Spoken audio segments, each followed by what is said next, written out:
સુરાખાચરનું વ્યક્તિત્વ જેવું હતું. માથે મોટી પાઘડી, ખરતલ અને રષ્ટપુષ્ટ શરીર, અને ચહેરા પર દરબારી નૂર. બરાબર તે જ સમયે સામેથી પૂંજાગોળ આવ્યા. પૂંજાગોળ એક ભોળા અને શુદ્ધ હૃદયના ભક્ત હતા. અરે, આટલી મોટી પાઘડી અને આવું મોટું પેટ! નક્કી આ જ ભગવાન હોવા જોઈએ.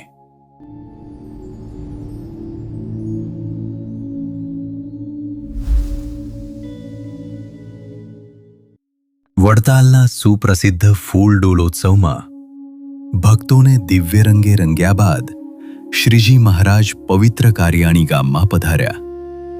અહીં કેટલાક દિવસ રોકાઈને ભક્તોને દર્શનનું અવિરત સુખ આપ્યું.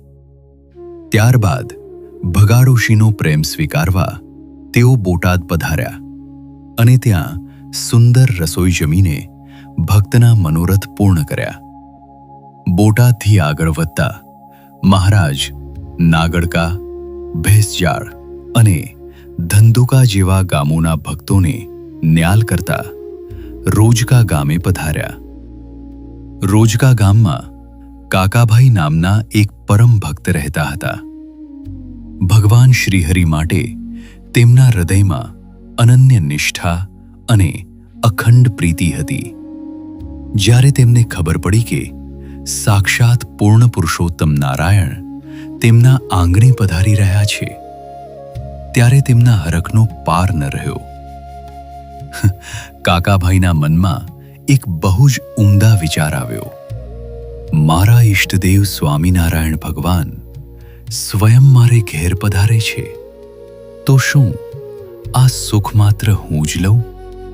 મારી આજુબાજુ વસતા મારા 100 કરતાં પણ વધુ ભાયાતો અને સ્વજનો પણ જો પ્રભુના દર્શન કરે તો તેમનો પણ મોક્ષ થઈ જાય. આવા પવિત્ર અને પરોપકારી આશય સાથે કાકાભાઈએ એક બે નહીં પણ 100થી વધુ ભાયાતોને ખાસ આમંત્રણ આપીને તેડાવ્યા. ભગવાનના સ્વાગત માટે આખું ગામ શણગારવામાં આવ્યું. જેવા ભગવાન ગામની ભાગોળે પહોંચ્યા કે તરત જ ઢોલના ઢબકારા અને તાસાના ગડગડાટથી આખું આકાશ ગુંજી ઉઠ્યું. શરણાઈના મધુર સૂર રેલાવા લાગ્યા અને હરિભક્તોના હૈયામાં આનંદની હેલી ચડી. વાજતે ગાજતે છડીદારના પોકાર અને ભક્તોના જય જયકાર વચ્ચે હરિવરનું ભવ્ય સામૈયું કરવામાં આવ્યું. કાકાભાઈએ પ્રભુને પુષ્પહાર પહેરાવી ભાવભર્યું સ્વાગત કર્યું. ગામમાં સામૈયું પ્રવેશ કરી રહ્યું હતું ત્યારે સૌથી આગળ કાઠી દરબાર સુરાખાચર પોતાના તેજસ્વી ઘોડા પર સવાર થઈને ચાલતા હતા. સુરાખાચરનું વ્યક્તિત્વ જેવું હતું.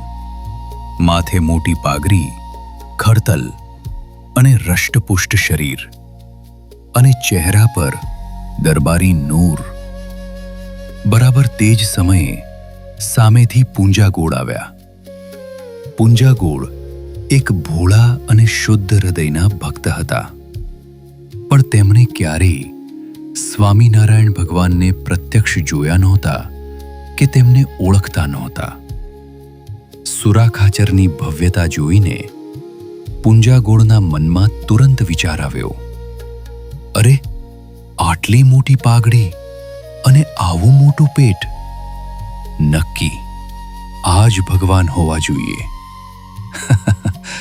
બસ, મનમાં આ દ્રઢતા થતાં જ પૂંજાગોળ દોડતા આવ્યા અને કાંઈ પણ પૂછ્યા વગર સીધા જ સુરાખાચરના પગ પકડી લીધા. સુરાખાચર તો ચતુર અને વિનોદી હતા. તેઓ તરત જ સમજી ગયા કે આ ભોળો ભક્ત સ્વામિનારાયણ ભગવાનને ઓળખવામાં થાપ ખાઈ ગયો છે અને મને જ ભગવાન માનીને પગે લાગી રહ્યો છે.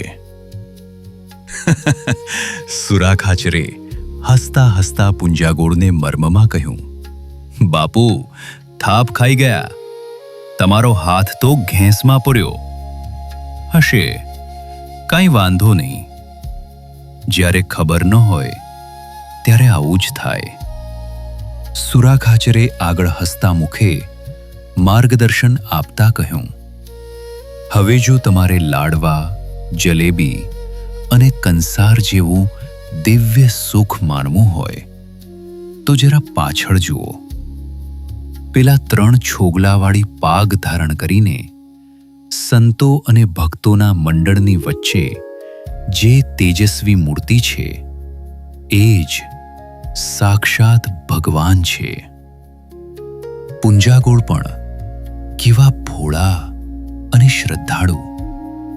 સુરા ખાચરની વાત સાંભળી તેમણે ઉત્તર આપ્યો, દરબાર, આ પણ મારા માટે તો બહુ સારા શુકન થયા. ભલે પહેલી ઘેંસ મળી, પણ હવે ચોક્કસ લારવા મળશે. કારણ કે ભગવાનના સાચા દાસ મળે ત્યારે જ એમના પ્રતાપે અને યોગે કરીને ભગવાનનો ભેટો થાય છે. પુંજાગોળની આ સૂઝબૂઝ અને ભક્તિ જોઈને સુરા ખાચર પણ મનોમન રાજી થયા. સુરા ખાચર દ્વારા સાચી દિશા મળતા જ હવે પુંજાગોળને પ્રભુની પાકી ઓળખાણ થઈ ગઈ. તેઓ દોડતા જઈને સાક્ષાત પૂર્ણ પુરુષોત્તમ નારાયણ શ્રીહરિના ચરણોમાં સાષ્ટાંગ દંડવત પ્રણામ કરવા લાગ્યા.